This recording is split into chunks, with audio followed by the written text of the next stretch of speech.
pas d'ailleurs que vous allez faire. Le secret, c'est pas de base. Les filles, de mettre votre tête là, c'est de la résistance. Là, l'idée, c'est quoi qu'il arrive, gauche, droite, gauche, droite, gauche, droite, gauche, droite, gauche, droite, gauche, droite. J'ai commencé le fourreau par hasard, mais complètement par hasard, puisque je suis donc française, 100% française. Et en fait, moi, je dansais la salsa. Voilà, que j'ai découvert quand j'avais 17 ans, parce que j'ai une copine qui m'a emmenée danser en soirée avec des cubains, c'était l'éclate. Et petit à petit, la salsa ne correspondant plus à mes attentes, parce qu'à Paris, c'est devenu quelque chose qui est très proche maintenant de la boîte. C'est-à-dire qu'on sort en salsa comme on sort en boîte, on va pour se montrer, on va plus pour se marrer en fait. Voilà. Donc ça me convenait de moins en moins. Et par hasard, je suis allée un mardi soir dans un endroit où il y avait de la salsa d'habitude. Je suis allée donc un lundi, alors que la salsa était le mardi. Et le lundi, c'était fourreau. Donc total hasard, et là je vois un accordéon dans le fond de la salle et je fais yes, il y a un accordéon, voilà. Et moi du coup je suis allée directement parler à l'accordéoniste qui s'avérait être Paolo Camargo, qui était le premier brésilien et puis le premier tout court à avoir monté des cours de fourreau à Paris. On est donc rapidement venu à être en contact, et moi vu que je dansais déjà comme un garçon, il m'a demandé à venir filer un coup de main dans ses cours. Il manquait de garçons, il m'a dit j'ai besoin d'une assistante, viens. Je lui ai dit mais je suis pas brésilienne, je vais pas bien danser. Il me dit non mais c'est pas grave, c'est pas grave. Donc j'y suis allée, petit à petit, donc j'ai pris de plus en plus de place dans le cours parce qu'il avait besoin. C'est pas grave, c'est le café. Et puis jusqu'au jour où il m'a dit que lui, il avait absolument besoin que je devienne réellement son assistante à temps plein et que potentiellement je devienne vraiment prof toute seule. Parce qu'à l'époque, personne ne voulait s'en charger parce que forcément, c'était pas rentable, parce que ça commençait, qu'il fallait être beaucoup, comme ils disent, dédié, il fallait être très dédié à ça et accepter de le faire pour l'amour du fourreau, on va dire. Donc voilà, et moi je me sentais pas légitime du tout. Donc je traînais la patte de 2004 à 2006.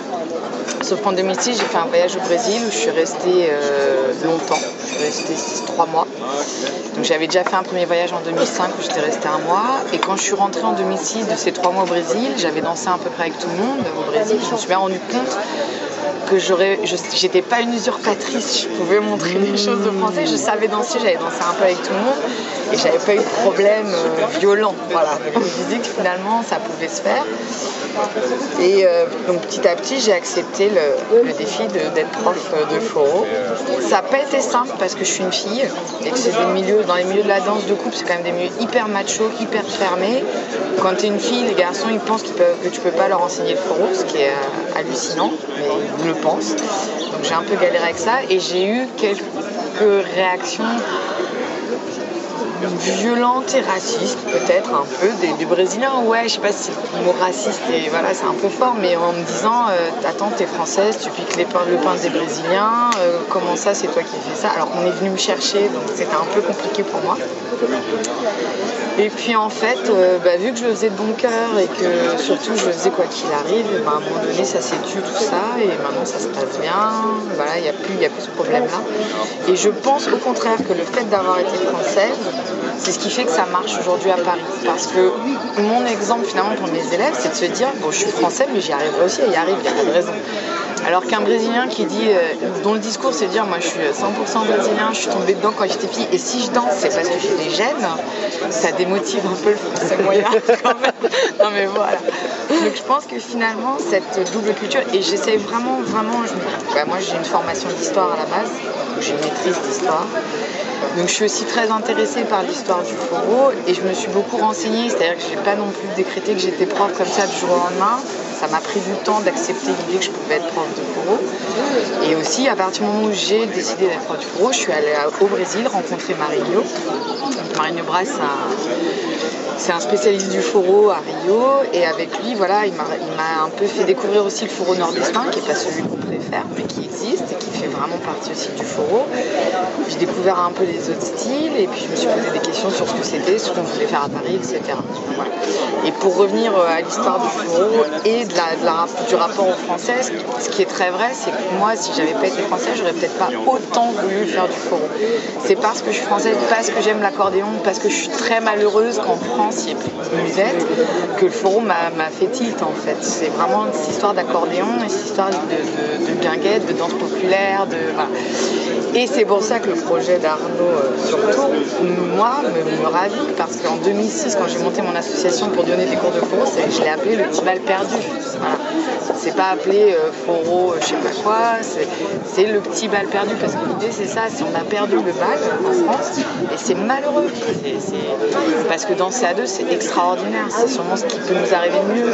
Enfin, voilà, on reçoit de l'amour comme ça gratuitement, on échange, on se rencontre, on est obligé de se parler, on apprend à utiliser le corps de l'autre, on est obligé d'être en harmonie avec l'autre. C'est extraordinaire, et on l'a perdu. Donc voilà, et le projet d'Arnaud de chanter du français et des vieilles chansons françaises en version fourreau, et surtout de faire un bal mixte qui est moitié fourreau, moitié brésilien. Moi, ça fait depuis 2006 que j'essaye de le monter sur Paris, sans succès, parce qu'il faut pour ça, en fait, donc il y a plein de groupes qui ont vraiment aidé, etc. Donc sur Paris, on a quand même Céline Barros qui a fait un peu des choses dans ce sens-là. Il y a Douglas et Célia qui ont repris des chansons, des vieilles chansons d'ailleurs, et aussi des chansons de... Comment il s'appelle ? Nougaro. Bah ouais, ça se tient, pareil, parce que Nougaro, l'aller-retour avec le Brésil, c'est facile. Et donc ils ont fait plein de reprises de chansons françaises, mais c'est finalement un album, un projet sur un album, et c'est pas un projet global. Et du coup aussi, faire un bal 100% reprise de chansons françaises sans avoir une partie brésilienne, ça marche pas non plus. Je pense qu'il faut vraiment, si on veut réussir à unir les deux cultures, qui est moitié-moitié, et c'est ça qu'ils sont en train de faire, parce qu'il y a Léo qui fait la partie... Léo et votre accordéoniste portugais, Loïc, qui chante également en portugais, donc il y a une partie portugaise, une partie française, et ça c'est extra. Donc je pense que ça va marcher. Et en tout cas, nous, on fera tout pour que ça marche, parce que c'est vraiment notre projet. Surtout que, c'est ce qu'on disait un peu ce matin, comme ça j'aurais répondu à toutes les questions d'un bloc. Surtout qu'effectivement, ce retour entre la France et le Brésil existe dès l'origine du fourreau, puisque dans le fourreau, dans la danse comme dans la musique, il y a une partie indienne des Indiens d'Amazonie, une partie africaine et une partie européenne.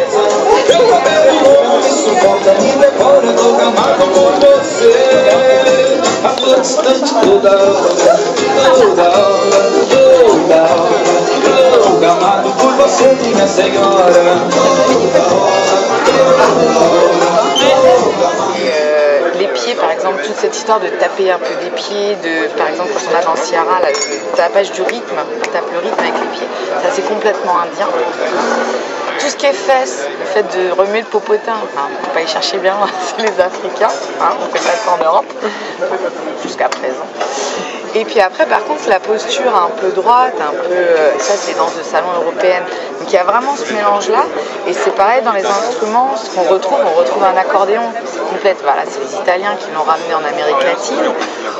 On retrouve dans le fourreau bien plus traditionnel, avant Luis Gonzague, etc., et qu'on retrouve encore maintenant vers Récif, etc., on retrouve de la flûte, donc les petites flûtes d'Indiens. On retrouve tout ce qui est zabumba, percussion, c'est clairement pareil les Africains. Donc c'est vraiment ce métissage-là dès l'origine. Vraiment, voilà. Et le truc, c'est que beaucoup de choses du fourreau aujourd'hui viennent de la France aussi. Le quadrille, nous c'est la quadrille, je ne sais pas si c'est une parodie, mais en tout cas c'est une variation de ce qui se faisait à la cour française à la Renaissance. Donc il y a vraiment ce lien depuis très longtemps. Et je trouve ça génial que du coup nous en France on recrée encore un lien supplémentaire en ramenant la guinguette là-dedans, parce que la guinguette, l'accordéon s'est exporté là-bas, ça s'est mélangé avec les Indiens et les Africains et c'est en train de faire un retour ici, donc c'est cool qu'on le remélange encore avec nous. Donc moi cet aller-retour me convient et au niveau de la danse et au niveau de la musique, je pense que ça vaut le coup de mélanger. Ce qui n'est pas toujours évident parce qu'il y a toujours des gens un peu comme ça qui préfèrent faire que un truc, mais je pense que ça... Bon, on l'a vu hier, ça marche. A priori, les gens, même dans un truc grand comme ça, ils ont réussi à danser. C'est que ça marche, quoi. Et moi, je suis très contente qu'il y ait enfin ce projet-là. Et donc, on vous attend sur Paris, quoi. Grosso modo, tu vois. Et tu me disais que le shot, ça vient du Scottish. Et alors, moi, c'est un truc que je savais, que j'avais oublié, et qu'en fait, Chico César a rappelé à Londres. Donc là, à Londres, il y a 2 semaines de ça, il y avait un festival, et il était invité. Donc il est, c'est celui qui a chanté Mama Africa, voilà, qui a vendu des milliards de disques. Et il est au service culturel du Père Nambouk et il nous disait qu'il il a fait un discours vraiment très chouette pour nous Européens en nous disant je vous remercie parce qu'en Europe je vois votre mouvement et vous êtes en train vraiment de développer le fourreau que nous on aimerait plus développer au Brésil, parce que le fourreau qui fonctionne au Brésil c'est un fourreau très commercial, relativement vulgaire et qui est un peu compliqué parce que c'est pas vraiment ce qui nous convient, c'est un peu éloigné des origines. Et donc lui il nous disait que c'était génial qu'on ait choisi celui-ci en Europe, le fourreau plus traditionnel et plus bon enfant, plus guinguette. Et il nous disait que c'était un juste retour que nous on arrive à faire ça ici, parce qu'à la base si eux ils avaient du fourreau c'était grâce à nous, et que notamment le mot shotch pour désigner ce rythme un peu lent du fourreau venait de Scottish. En fait, shotchi, ça venait de Scottish. Et en fait, là, c'est vrai que ça ressemble beaucoup les danses. De toute façon, toutes les danses traditionnelles, elles ont des points communs, faut pas se mentir. Et on retrouve dans le fourreau certains pas qu'on peut avoir dans les guinguettes ou dans les Scottish, etc. Dans les danses, dans le battle traditionnel, il y a beaucoup de choses qui se sont exportées. Donc tout le monde est œuf et poule en même temps, donc c'est génial, quoi. Donc moi, je suis très contente de ce mélange. Voilà.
Voilà.